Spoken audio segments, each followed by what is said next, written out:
자, 이사야 34장 16절 거기 보시면요. 너희는 주의 책에서 찾아 읽으라 말씀하죠. 여기 주의 책이라면 성경을 가리키는 겁니다. 계속 보시면 이것들 중에는 자 뭐라 합니까? 하나도 부족한 것이 없다 이거예요.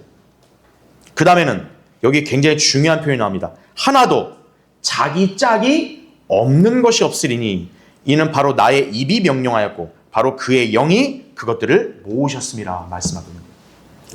자, 여기서 우리가 주목해야 될 표현은 뭐냐? 하나님 말씀의 책, 이 성경은 하나도 자기 짝이 없는 것이 없다 이거죠. 성경은 짝을 이룬다라는 거예요. 그 짝이 어떻게 이루어지는지를 보는 것이 바로 세대주의적 체계입니다. 그래서 세대주의는 단순한 어떤 신학 이론이 아니에요. 우리가 디모데후서 2장 15절에서 이미 봤다시피 진리의 말씀을 올바로 나누라는 것은 성령님이 우리에게 가르쳐 주신 성경 공부 방법입니다. 성경을 올바로 나누라는 것. 나누어야 어떻게 되는 거예요? 짝을 찾아서 연결을 할 수가 있는 거예요. 예. 자, 우리가 이 세대주의적인 체계를 어느 한 책에다 이렇게 딱 적용을 해보면 우리는 놀라운 진리를 발견하게 됩니다. 그게 바로 이제 오늘 강의와 또 연관되어 있는 그런 주제예요. 예. 그래서 오늘 강의는 뭐냐?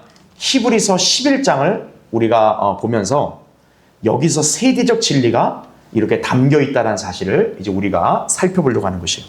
예.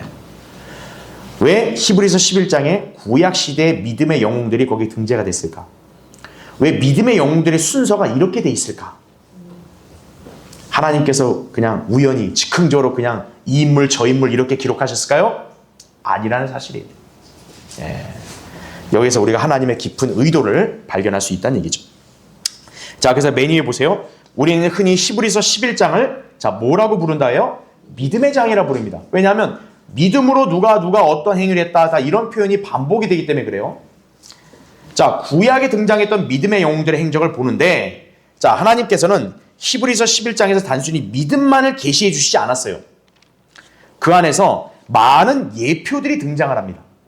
그래서 우리가 이 예표들을 딱 찾고 공부하다 보면은 굉장히 심오한 진리의 지식들을 발견하게 된다는 얘기예요. 특히 그 예표들 중에는 7,000년의 세대적 진리를 확증해주는 요소들을 살펴볼 수가 있다는 거죠. 우리가 지난 시간 창세기 1장 2장에 하나님이 왜 창조사역을 7일 하셨는가 봤죠? 바로 그게 하나님의 인류 역사를 경영하시는 7,000년 체계를 상징적으로 보여주는 거라고 했어요. 그렇죠? 그 7,000년의 세대적 진리가 히브리서 11장에서도 우리는 찾을 수가 있다는 얘기예요. 자, 그럼 한번 이제 우리가 여기서 어떻게 그걸 볼 수 있는지를 자, 일단 도표로 간략하게 먼저 정리해 보겠습니다. 자, 첫 번째 보세요. 히브리서 11장에 배열된 7,000년의 세대적 진리입니다. 자, 히브리서 11장 3절부터 이제 40절까지가 구약의 어떤 역사적인 인물들의 행적들이 쭉 소개가 돼요. 자, 그런데 그 순서에 따라서 이것을 역사로 한번 분리해 본다면 자, 먼저 히브리서 11장 3절에는 세상이 하나님의 말씀으로 지어졌다라는 표현이 나옵니다. 여러분 딱 이것은 바로 감이 오시죠. 창세기 1장 1절에 태초에 하나님께서 하늘과 땅을 창조하셨다. 바로 그분의 창조는 뭡니까? 말씀으로 창조가 되는 것이죠. 그렇죠? 그래서 히브리서 11장 3절에도 세상이 하나님의 말씀에 의해 지어졌다라고 나오는 이유. 그게 바로 창세기 1장 어떻게 보면 그 창조를 우리에게 보여주는 거란 얘기죠. 그렇죠? 예. 그러나서 이제 한참 뒤에 있다가 심판을 거치고 재창조가 이루어지는 거죠. 그렇죠? 예. 그러니까 히브리서 11장 3절의 창조는 창세기 1장과 2장을 상징적으로 이렇게 담고 있다라 보시면 되는 거예요. 그렇죠? 예. 그 다음에 11장 4절에 가장 먼저 나오는 인물이 누굽니까? 아벨입니다. 그렇죠? 예. 그 다음에 11장 5절 6절에 누가 나와요? 에녹이 나오고 그 다음에 7절에는 노아가 나옵니다. 그렇죠? 그 다음에 8절부터 19절 어떻게 보면 11장에서 가장 많은 분량을 차지하는 인물인 아브라함의 어떤 그런 생애가 요약이 돼 있죠. 아브라함과 사라가 나오고 20절에는 이삭, 21절은 야곱, 22절은 요셉, 그 다음에 23절은 모세의 부모가 나오고 그 다음에 24절부터 29절은 모세에 관한 어떤 그런 믿음의 행적을 요약을 하죠. 30절에는 여호수아와 이스라엘, 31절은 라합입니다. 그 그 다음에 32절은 기드온, 바락, 삼손, 입다, 다윗, 사무엘과 선지자들. 그 다음에 33절부터 40절은 그 이후에 기타 구약 성도들. 분명히 이름은 거명이 되진 않지만 그 외에 구약의 신실한 성도들을 묶어서 이렇게 표현을 하고 있습니다. 자, 이렇게 본다면 히브리서 11장에 거명된 인물들은 구약의 역사를 어떻게 보면 단면으로 보여주는 거죠. 그렇죠? 예. 다 구약 시대를 이렇게 조명을 하는 건데, 자, 여기서 이제 보면 그 옆에 성경의 순수와 7천년 역사. 자, 3절의 창조부터 해서 요셉까지는 창세기 책에 등장하는 인물들이에요. 그렇죠? 그 다음에 모세 부모부터 해서 모세까지는 출애굽기에서 어디요? 신명기까지 이제 모세에 관한 일대기가 나오죠. 그렇죠? 그 다음에 여호수아부터 해서 라합까지는, 자, 이들은 어느 책에 나와요? 여호수아서에 나오죠. 예. 여호수아 정복전쟁, 바로 거기에 나오는 인물들이고, 그 다음에 기드온부터 해서 다윗, 사무엘, 선지자들은 재판관기부터 해가지고 역사서, 그 다음에 기타 구약 성도들은 그 이후에 선지서들에 여기까지를 아우르게 되는 것이죠. 그렇게 본다면은 여기 이 히브리서 11장의 역사는 이렇게 세대적 진리 체계로 대입해 본다면 구약 4,000년을 아우른다라고 볼 수 있겠죠. 그렇죠. 예. 자, 여기에는 신구약 중간기가 참고로 포함이 됩니다. 신구약 중간기가 뭐냐면 말라키 때부터 침례인 요한이 등장할 때까지 400년간 선지자가 등장을 안 해요. 하나님이 침묵하신 기간입니다. 그게 이제 신구약 중간기라고 보통 이제 신학적으로는 얘기를 해요. 예. 하나님께서 말씀을 계시 안 해주시는 거니까. 그렇죠? 자, 그럼 다음 페이지. 자, 이제 우리는 구약의 한 역사를 봤다면 이번엔 예표를 보겠습니다. 자, 그 위에 표 나오죠? 예표를 본다면 먼저 11장 4절에 아벨. 여러분, 아벨에 의해서 유명한 거 뭡니까? 어린 양을 하나님께 제물로 바쳤다는 거예요. 자, 그 하나님께서 속죄제로, 그렇죠? 이렇게 번제로, 희생제사로 이렇게 어린 양을 받으시는 거, 양을 받으시는 거 뭡니까? 바로 초림 때 예수 그리스도의 구속을 예표하는 거죠. 예. 그리스도의 십자가를 예표하는 인물이 바로 아벨이라는 사실을 우리가 알 수 있습니다. 자, 예수님의 십자가의 구속을 다루는 책은 사복음서죠. 마태, 마가, 누가, 요한. 그렇죠? 예. 그러니까 신약으로 본다면은 아벨이 어떻게 보면 신약의 첫 번째 마태, 마가, 누가, 요한 사복음서의 어떤 상징이 되는 어떤 그런 인물로 볼 수 있겠고, 그렇죠? 두 번째, 에녹. 여러분, 에녹의 특징이 뭡니까? 에녹은 살아서 휴거된 사람이에요. 그렇죠? 구약 역사 중에서 유일하게 죽음을 맛보지 않고 살아서 휴거된 사람이에요. 바로 그 에녹은 누구를 예표하냐? 교회 시대 살아서 휴거될 성도들을 예표하는 거죠. 그래서 에녹은 누구와 연관이 있냐? 교회와 연관이 있는 거예요. 예. 그래서 교회 시대를 다루는 서신이 뭡니까? 바울 서신이 되겠죠. 예. 사복음서 뒤에 나오는 바울 서신, 바로 에녹과 연관이 있다는 사실을 우리가 보게 됩니다. 자, 그럼 세 번째, 노아죠. 11장 7절에. 자, 에녹 다음에 왜 노아가 나왔냐? 노아는 대홍수의 심판에서 구원을 받은 사람이에요. 그렇죠? 노아는 방주를 지으라고 하신 명령을 행위로 실천해서 구원받은 사람입니다. 바로 환난 성도의 예표가 되는 거죠. 예. 그래서 노아는 딱 어느 시대에 연결이 되는 거예요? 대환난에 연결이 되는 겁니다. 예. 에녹은 분명 살아 휴거됐어요. 그 뒤에 노아가 등장해서 어때요? 세상은 홍수로 완전히 진멸당했을 때 노아는 기적적으로 구원을 받은 거죠. 그렇죠? 바로 이제 교회가 휴거되고 나면 지상에는 대환난이 펼쳐지게 될 텐데, 그때 그 대환난 때 끝까지 믿음을 지키고 구원을 받는 환난 성도들이 있겠죠? 바로 그들을 예표하는 인물이 노아라는 것을 우리가 알 수 있게 되는 거죠. 그래서 이 노아와 연관해서는 바울 서신 뒤에 일반 서신과 연결이 된다 보시면 되는 거죠. 일반 서신이 뭡니까? 히브리서부터 해서. 그렇죠? 히브리서, 야고보서, 베드로 전후서, 요한 1, 2, 3서, 유다서. 바로 이러한 서신들은 대환난 때 교리를 다루는 일반 서신이에요. 그래서 히브리서나 야고보서는 뭐가 많이 나오는 거예요? 행위 구원이 많이 나오는 거예요. 근데 이 한심한 교회들은 그걸 오늘날 교회에다가 가르치는 거예요. 이게 교회 시대 구원 교리인 것처럼.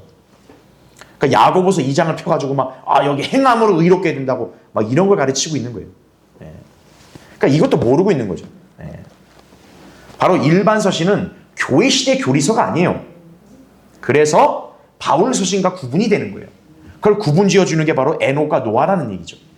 그 다음에 11장 8절부터 40절을 보면 아브라함과 사라부터 해서 쭉 다윗, 그 다음에 선지자들, 구약 성도들이 다 아우르게 나옵니다. 그렇죠? 바로 이들은 나중에 언제 등장하냐? 천년 왕국 때 부활을 해서 이제 이 땅에 살겠죠. 그렇죠? 그래서 그 이후에 나오는 이 인물들은 천년 왕국과 연결이 된다는 얘기죠. 자, 그러니까 어떻게 돼요? 자, 경륜적인 예표를 보면 아벨로 이렇게 상징이 되는 교회 초림 때부터 교회 시대 대환란 천년 왕국까지 이어지는 거죠. 히브리서 11장에.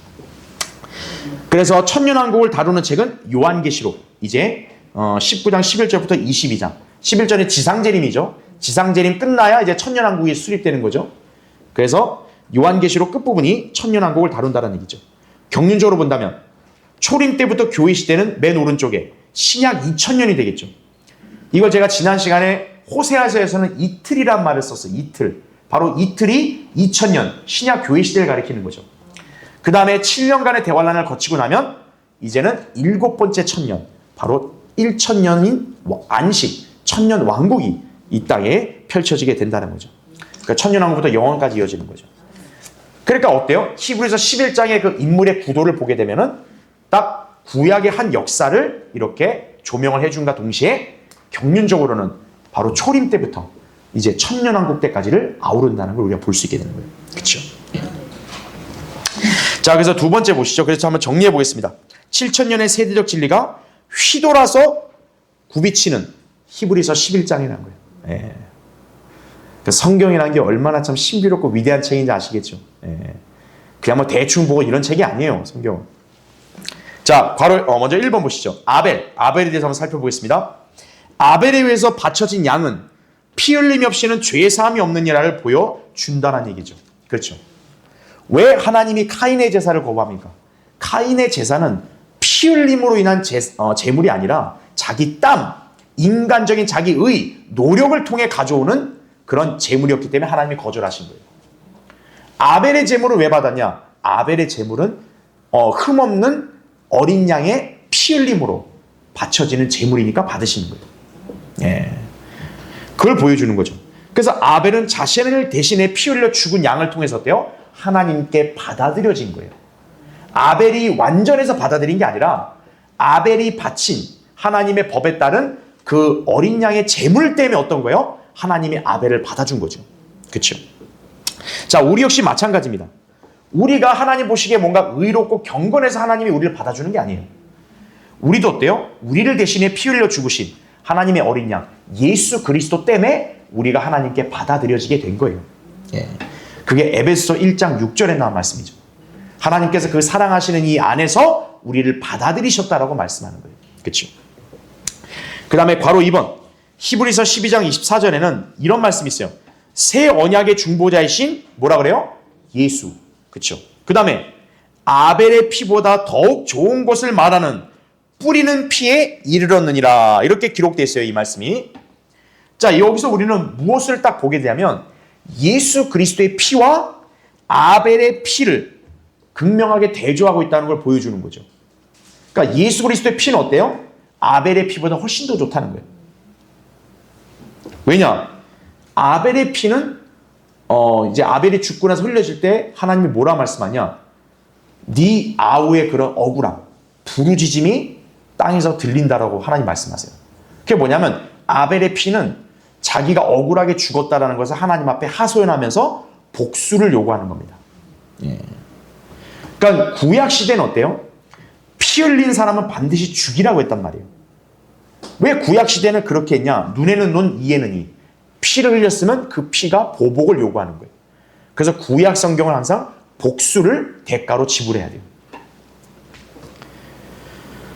그래서 살인죄에 대한 복수를 부르짖었죠. 하지만 예수 그리스도의 피는 달라요. 예수 그리스도의 피는 복수를 하나님께 요구한 게 아니라 용서를 구했습니다. 예수님이 십자가에 처음 못 박히셨을 때 가장 먼저 하신 말씀 뭐예요? 아버지여 저들을 용서해 주옵소서 이거예요. 예. 그 안에서 우리가 그의 보혈을 통하여 구속 곧 죄들의 용서함을 받았느니라 이거죠. 예수 그리스도의 피는 그분의 피를 흘린 우리 죄인들에게 값을 요구하는 게 아니라 죄인들을 하나님과 화해시키는 거예요. 그래서 예수 그리스도의 피하고 구약의 아무리 의인이라거나 아벨의 피하고는 비교가 안 되는 거예요. 그래서 그걸 이제 대조해 주는 거죠. 자, 괄호 3번. 아벨의 죽음과 아벨의 희생 제물이 통합적으로 보여주는 건 뭡니까? 일단 아벨은 직업이 뭡니까? 목자죠. 자기가 양들을 이렇게 저거 했으니까. 자, 그 목자가 어때요? 죽었죠. 그렇죠? 또 그 제물로 어린 양이 바쳐졌죠. 바로 그래서 아벨을 통해서는 두 가지의 예표를 보는 거예요. 이 두 가지를 한 번에 성취하신 분은 양들의 목자이시자 인류의 죄를 위해 십자가의 제물로 드려주신 하나님의 어린 양이시다는 거죠. 자, 예수 그리스도 역시 뭡니까? 목자죠. 목자가 대신 죽었죠. 양들을 위해 자기 생명을 내어놨죠. 그 목자의 죽음이 바로 아벨의 죽음이 예표로 보여주는 거예요. 두 번째, 예수님은 하나님의 어린 양이시죠. 세상 죄를 제거하는 하나님의 어린 양이기 때문에 어때요? 세상 죄를 제거하기 위해서 어린 양이 죽어야겠죠. 아벨이 바친 그 어린 양, 그것이 속죄를 이루는 거죠. 그래서 바로 그 점을 예표한다는 사실이죠. 그래서 우리가 이 아벨을 통해서는 두 가지의 예표를 보게 된다는 거죠. 목자 자신의 죽음과 어린 양의 죽음. 이 둘 다 예수 그리스도의 죽음으로 다 이렇게 예표가 된다. 그렇게 보시면 됩니다. 자, 두 번째, 에녹을 보시면요. 살아서 휴거되는 교회의 예표다 이거죠. 교회 시대의 특징인 믿음이 강조가 됩니다. 그렇죠? 예. 자, 여러분이 창세기 5장에서 에녹에 관한 기사를 보게 되면은 에녹이 하나님이 명령하신 어떤 말씀을 어떻게 행했다라는 구체적인 기록이 없어요. 그냥 에녹은 하나님과 동행하다가 없어졌다고 나옵니다. 하나님과 동행을 했다는 얘기는 하나님과 교제를 했다는 얘기이기도 하는 거죠. 하나님과 교제가 이루어졌다는 얘기는 뭡니까? 하나님이 하신 말씀을 당연히 믿었다는 얘기겠죠. 예. 그래서 에녹은 특별한 행위가 없는데 단지 뭡니까? 믿음만 강조가 되죠. 그러니까 어떻게 보면 이게 우리 교회 시대에 딱 구원 계획과 맞아떨어진 거죠. 우리 교회 시대 구원도 어때요? 어떤 행함이 필요 없어요. 예수 그리스도를 구주로 믿어 은혜로 구원을 받는 것이죠. 그렇죠. 예. 자, 그리고 또 중요한 건 에녹은 이 땅에 대홍수가 있기 전에 어땠어요? 휴거됐죠. 그렇죠. 노아는 이제 홍수를 겪었다 해도 에녹은 홍수를 겪지 않았어요. 그렇죠. 노아의 홍수는 바로 대환란을 예표하는 겁니다. 그래서 이 땅에 대환란이 임하기 전에 교회는 휴거된다라는 진리를 에녹을 통해 보여주는 거예요. 예. 반면에 노아는 어때요? 대홍수를 겪었죠. 그래서 아까 내가 했다시피 노아는 환란 성도를 예표한다는 거예요. 그래서 교회 시대 성도와 환란 성도를 구분을 할 수 있어야 되는 거예요. 예. 그래서 우리 교회가 대환란이 있기 전에 살아서 휴거될 것이다 이거죠. 그래서 예수님이 하신 말씀이 뭐예요? 나는 부활이요 생명이니 나를 믿는 자는 죽어도 살 것이며, 이게 이제 죽은 신약 성도들이 이제 부활한다는 얘기고, 또 살아서 나를 믿는 자는 누구나 영원히 죽지 아니하리라 하죠. 살아있을 때 예수님의 공중에 오셔서 우리가 휴거되면, 살아있을 때 휴거된 성도는 죽음을 경험하지 않는 거예요. 그게 바로 에녹이 예표하는 거예요. 에녹은 한 번도 안 죽었잖아요. 네. 그래서 에녹은 살아서 휴거될 신약 성도들을 예표하는 사람이다. 그렇죠? 네. 자, 맨 밑에 3번 노아. 괄호 1번에 보시면, 자, 왜 노아가 대환란과 연계가 됐냐면 예수님이 이 대환란에 관한 설교를 하실 때 노아의 날들이라고 비유를 하셨기 때문에 그런 거예요. 예. 마태복음 24장 21절에 대환란이라는 용어를 쓰셨어요. 예수님이. 그때 대환란이 있을 거다. 그러면서 노아의 날들을 언급하시는 거예요. 노아의 날들과 같이 인자에 오는 것도 그러하리라 말씀하는 거예요. 그게 바로 노아의 날들에 있었던 그 여러 가지 죄악들과 그 다음에 홍수의 심판, 이게 바로 대환란을 예표한다는 얘기예요. 그래서 노아의 날들이 대환란이라는 설교에 나온 이유예요. 그게 바로. 예. 그래서 맨 밑에 보면 노아의 날들과 같이 인자에 오는 것도 그러하리라. 다음 페이지요.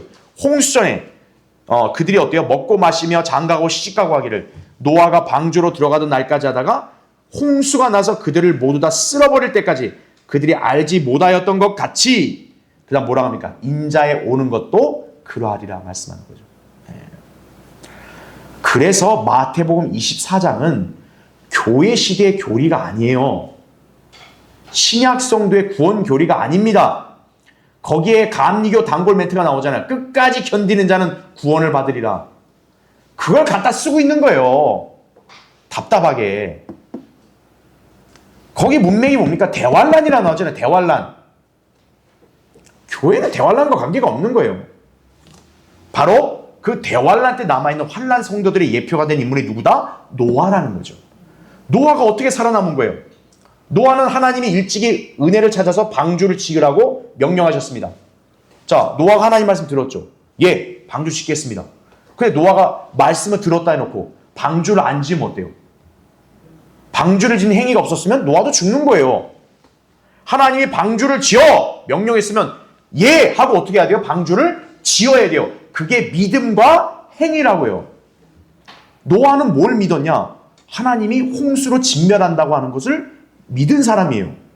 왜? 그 당시에는 홍수라는 게 없었거든요. 그 당시의 세대들은 홍수라는 개념을 몰라요. 근데 하나님이 뭐라 말씀한 거예요? 내가 홍수로 지면을 멸하겠다 이거예요. 그럼 여러분 같으면 그게 상식적으로 그걸 쉽게 믿을 수 있겠어요? 난 내 생에 한 번도 경험 못 해봤는데? 근데 노아는 어떤 거예요? 의심하지 않고 홍수가 날 거란 걸 믿은 거예요. 믿으니까 어때요? 하나님이 그걸 살 방도 방주를 지어. 그러니까 방주를 지은 거예요, 노아가. 그리고 120년간 전파했다 그랬죠. 베드로서 2장에 보면 노아는 전파했다가 나와요. 뭐를 전파해요? 방주로 들어와라. 안 그러면 니네 홍수에 다 쓸려고 간다. 그렇겠죠. 근데 노아처럼 다른 사람들은 믿었나요? 안 믿었죠. 쟤 좀 이상한데? 이렇게 된 거죠. 마치 오늘날 우리랑 비슷한 거예요. 우리도 오늘 이제 마지막 때가 왔고 여러분 구원받지 않고 죽으면 지옥 간다고 얘기하면 어떻게 된 거예요? 아이고 또 이게 또 이상한 집단이 와서 또 헛소리하고 앉아있네. 또 이러고 이러는 거죠. 예. 저 이상한 집단이다. 저리 가라. 이러고. 똑같은 거예요. 지금.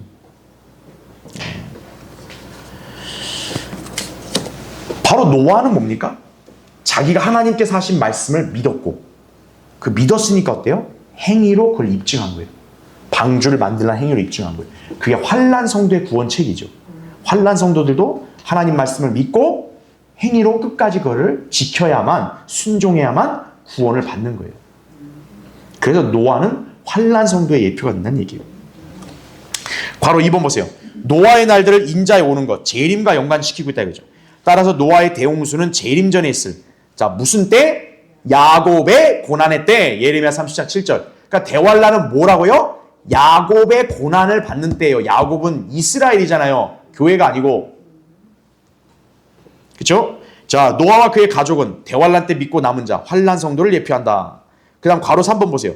노아의 가족은 대홍수를 통과했어요. 근데 중요한 거는 그들은 홍수로 피해를 보지 않았죠. 보존됐죠. 마찬가지로 이스라엘의 남은 자들도 어때요? 이 땅에 대환란 때 남아있겠지만 하나님께서 그들을 철저하게 보호하시죠. 바로 그들이 계시록 7장에 나오는 14만 4천 명이 되겠죠. 휴거된 에녹과 달리 지상에 남겨졌지만 대홍수 심판 동안 보호받는 노아는 교회의 휴거, 땅에 남아 하나님의 보호를 받으며 환난을 통과하는 특히나 유대인 환난 성도들을 예표한다는 얘기예요. 예. 그걸 우리가 기억을 해야 된다는 얘기죠. 자, 4번. 자, 아브라함과 사라. 왜 아브라함부터 시작되는 이 인물들을 천년 왕국에 연결을 시키냐면 바로 아브라함은 하나님이 약속하신 도성을 바라보았기 때문에 그래요. 자, 여러분 한번 찾아보죠. 히브리서 11장 한번 보세요. 자, 아브라함을 왜 천년왕국과 연결짓냐 이 부분에 의아하신 분들이 있기 때문에 이제 우리가 살펴보는 거예요. 자, 거기 11장 8절 보세요. 믿음으로 아브라함은 장차 유업으로 받을 땅으로 떠나가라는 부름을 받았을 때 순종하여 어디로 가야 하는지도 모르면서 떠났으며 이렇게 나오죠. 예. 그러니까 아브라함의 믿음으로 보통 이제 하나님께서 인정해 주시잖아요. 그렇죠? 자, 9절 보세요. 믿음으로 그는 타국 땅에 있는 것 같이 자, 어디에 기거했대요? 약속의 땅에 기거하여. 그러니까 아브라함은 어디로 갈지 몰랐어요. 하지만 하나님은 아브라함에게 약속했어요. 네가 그냥 나와서 나를 따르면 어때요? 하나님이 땅을 주겠다는 거예요. 자, 약속의 땅에 기거했어요. 그와 함께 그 다음 잘 보세요. 그 동일한 약속의 상속자들이 나오죠. 왜? 아브라함의 약속은 아브라함이 살아있을 때 다 성취가 안 됐거든요. 성취가 될 수도 없어요. 왜? 아브라함이 자손이 번창해야 되는데 아브라함이 그때 무슨 뭐 아들 해봐야 뭐 이스마엘하고 이삭밖에 더 있겠어요? 그게 몇 명 아들밖에 더 있겠냐고요. 그러니까 하나님이 씨를 번성케 하시는 약속, 이 약속이 성취되는 것은 아브라함 당대에 이루어질 수 없어요. 또 그 자기 씨들이 하나님이 약속한 땅에서 번성하는 것도 아브라함이 다 볼 수 없다고요. 대신 뭐예요? 아브라함은 그 약속이 이루어질 거라는 소망을 가지고 산 거죠. 그리고 그 약속은 아브라함에게만 주어진 게 아니죠. 계속 자손이 이어지는 거죠. 그래서 아브라함이 어때요? 자기 아들한테 축복을 하잖아요. 그래서 이삭이 그 복을 받은 거고. 약속의 자니까. 이삭이 이제 또 누굴 축복해요? 야곱을 축복해서 야곱으로 이어지고. 그래서 이들이 약속의 상속자들이라고 하는 거예요. 예. 하나님이 아브라함에 한 약속이 아브라함이 죽었다고 사라진 게 아니라 계속 유효하다라는 거예요. 아들들이 이어받아서. 그래서 이삭과 야곱과 더불어 어디에 살았대요? 장막에 살았다 이거죠. 이게 희한한 거죠. 하나님이 이제 땅을 약속했으면 거기서 온전하게 살아야 되는데 그냥 이들은 땅에 기거하지만 장막을 치고 살았다는 거죠. 그럼 이들은 뭐냐? 지금 거기서가 온전히 사는 게 아니에요. 그냥 그래서 장막을 친 거예요. 그래서 10절에 이런 말씀이 있죠. 왜 이들이 장막을 치고 살았냐? 이는 그가 뭐를 기다렸대요? 기초들이 있는 한 도성을 기다렸음이니. 그것을 세우시고 만드신 분은 누구다? 하나님이시다 이거죠. 예. 착각하는 게 여기에 도성을 새 예루살렘이라 해석해요. 아닙니다. 예.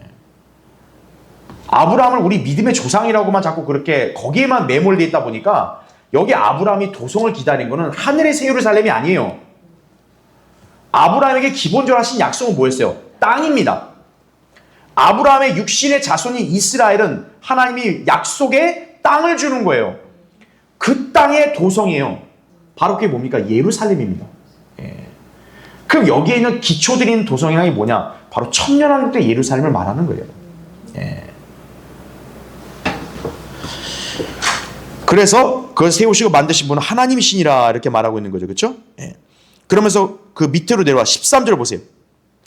이들은 모두 믿음 안에서 죽었으나, 이제 아브라함과 사라를 가리키죠. 모두가 그 약속들을 받은 것은 아니로되 이렇게 나오죠.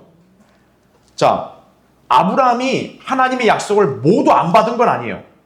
일단 첫 번째 약속, 복을 받았잖아요. 여러분, 아브라함 가족은 분명 복을 받았어요. 하나님이 아브라함에게 가장 첫 번째 약속은 뭐예요? 내가 너에게 복 준다는 거예요. 복 준다. 복은 받았어요. 자기 살아있을 때. 그렇죠? 예. 그리고 약속의 자녀도 받았어요. 하지만 아브라함이 그 약속들을 못 받은 게 뭐냐면 바로 천년 왕국의 땅이에요. 예.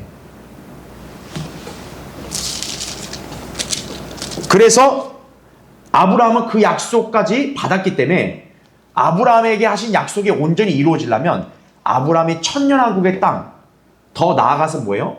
영원 세계의 새 땅까지 살아야 되는 거예요. 아브라함은. 그래서 그러려면 어떻게 해야 돼요? 아브라함이 부활을 해야겠죠. 그래서 구약 성도들이 나중에 어때요?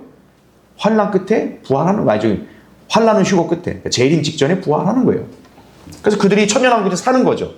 예. 그렇게 해서 약속이 이행되고 영원 세계에서 새 땅에 사는 거죠. 그래서 로마서 4장 13절에는 뭐라 그래요? 아브라함을 세상의 상속자라 그래요. 세상의 상속자. 아브라함이 세상을 상속받는다고 나와요. 그 세상이 뭐냐? 바로 영원 세계에서 새 땅까지 얘기하는 거예요. 예. 자, 어쨌든 너무 얘기하면 지금 히브리서 강의가 아니니까. 자, 어쨌든 계속 보게요. 멀리서 그것들을 보았고 확신하여 소중히 간직하였으며 또 이 땅 위에서 뭐라 그래요? 타국인이요 순례자라 고백하였느니라. 예. 그러니까 아브라함은 자기가 살아생전에 어때요?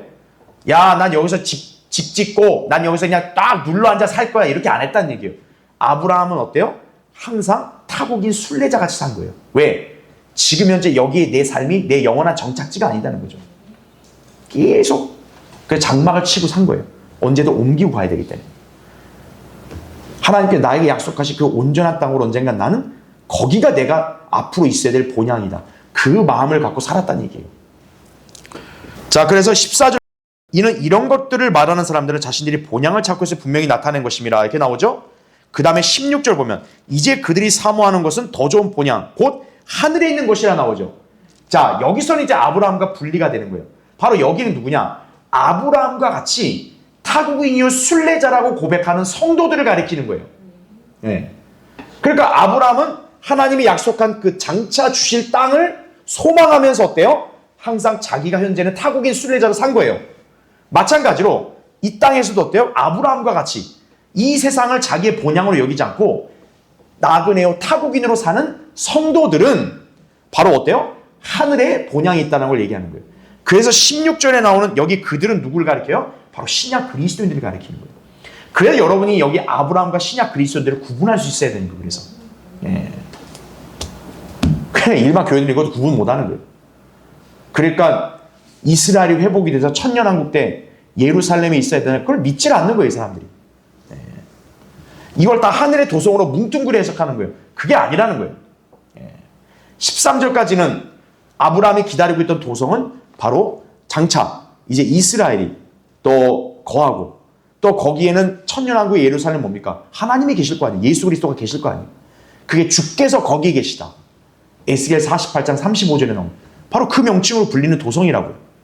아브라함은 그거를 기다리면서 어떤 거예요? 자기 현재 생을 타국인으로 순례자로 산 거예요. 그럼 우리 신약 그리스도인들은 뭡니까? 우리의 본향은 어디에 있어요? 우리 하늘에 있는 새 예루살렘이 있다고요. 위에 있는 예루살렘이라고 그런다고요. 바로 그걸 여기서 하늘이라 얘기한 거예요. 우리는 바로 그 하늘을 사모한다는 거예요. 그러니까 여기서 아브라함과 우리의 공통점은 뭐라는 거예요? 타국인이요 순례자 같은 마음으로 산다는 얘기예요. 그게 공통점이지 아브라함과 우리가 새 예루살렘을 똑같이 본다 이게 아닙니다. 그걸 구분해 있는 얘기예요. 그렇죠? 자, 그래서 거기 이제 괄호 1번 보세요. 아브라함이 약속의 상속자들이 이삭과 더불어 장막에 살며 기다린 도성은 뭐와 관계가 있다? 천년 왕국과 관련이 있다는 거예요. 그래서 제가 아까 도표에서 딱 구분한 게 뭐예요? 여기 이제 그 아브라함부터 나오는 그 이후의 인물들은 예표적으로 본다면 천년 왕국 때 이들은 다 부활해서 이제 이 땅으로 돌아 살아야죠. 그게 원래 하나님이 이스라엘에 한 약속 아니겠어요? 예. 그래서 아브라함은 한 땅의 나라를 찾기 위해서 자신이 살던 땅의 나라를 떠났죠. 다시 말해 그는 한 땅의 도성을 위해서 자기가 살던 땅의 도성을 떠났던 것이다라는 얘기죠. 그러니까 구약에서는 이런 정확한 상황을 몰라요. 구약은 순전히 역사만 서술했기 때문에. 하지만 성령님은 신약 히브리서에서 우리에게 이 아브라함의 당시의 어떤 심정과 의미를 알려준 거예요. 아브라함은 왜? 자기가 어디로 갈지도 모르고 왜 떠났냐 이거예요. 아브라함 바로 하나님께 이런 약속을 받은 것을 소망했기 때문에. 이제 그걸 우리가 히브리서를 통해 보게 되는 거죠. 그래서 괄호 2번 보시면 아브라함은 하나님께서 약속하신 약속을 그가 유업으로 받을 땅, 약속의 땅에서 받게 될 것이다 이거죠. 그렇죠? 이 일은 언제 가능합니까? 주 예수 그리스도께서 재림하신 천년 왕국 때 가능한 거죠. 지금 현재까지도 아브라함의 자손들이 예루살렘을 온전히 받았어요? 아니죠. 지금 예루살렘 모슬림들, 뭐 카톨릭 다 와가지고 자기들 거라고 막 아주 난리를 치고 있잖아요. 지금 예루살렘은 온전히 이스라엘께 되지 못했어요. 아브라함의 자손께 못 됐다고요. 예루살렘이 온전히 아브라함의 씨의 소유가 되려면 예수 그리스도가 다시 오셔야 돼요. 그래서 여기 아브라함은 천년왕국과 관련이 있다고 말씀드린 거예요. 그때 아브라함이 받게 될 도성, 방금 제가 얘기한 에스겔 48장 35절에 주께서 거기 계시다. 바로 천년왕국 예루살렘 도성의 이름이죠. 그와 연관이 있다는 거죠. 천년왕국의 예루살렘은 땅의 모든 족속들이 주님께 경배하려고 와야 될 예루살렘이 되는 거죠. 자, 5번 기타 인물들, 요셉부터 해서 선지자들, 약속의 땅에 들어간 이들은 천년왕국 때 어때요? 약속의 땅에 거하게 될 유대인들을 예표한다는 얘기예요. 약속의 땅에 들어가서 배교해버린 이들을 제외하고는 어때요? 그들 자신의 몸으로 부활하여 천년왕국에 들어가게 될 것이라는 얘기죠. 그러니까 구약의 유대인들 중에서도 구원받지 못한 사람들은 당연히 지옥에 가는 거고, 구약의 신실한 성도들은 어때요? 이제 장차 천년왕국 때 그들은 부활해서 이제 그들은 거기 지상에 이렇게 천년왕국의 그 땅을 들어가 살게 된다는 얘기죠. 그렇죠. 왜냐? 애초에 유대인에게 약속한 건 뭐예요? 땅이거든요. 자, 그렇게 여러분이 이해하시면 되겠습니다. 자, 이렇게 하니까 어때요? 야, 히브리서 11장 이 한 장을 통해서도 역사적인 배열뿐만 아니라 야, 하나님께서 이렇게 암시해 놓은 경륜적인 배열까지 우리가 보게 되는구나. 그렇죠? 여러분이 이걸 이해하려면 어떻게 해야 돼요? 전천년 신앙을 기준으로 삼아야 돼요. 전천년 신앙이 아니면 이거 해석이 안 되는 거예요, 도저히.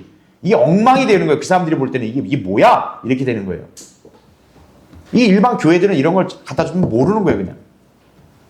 네.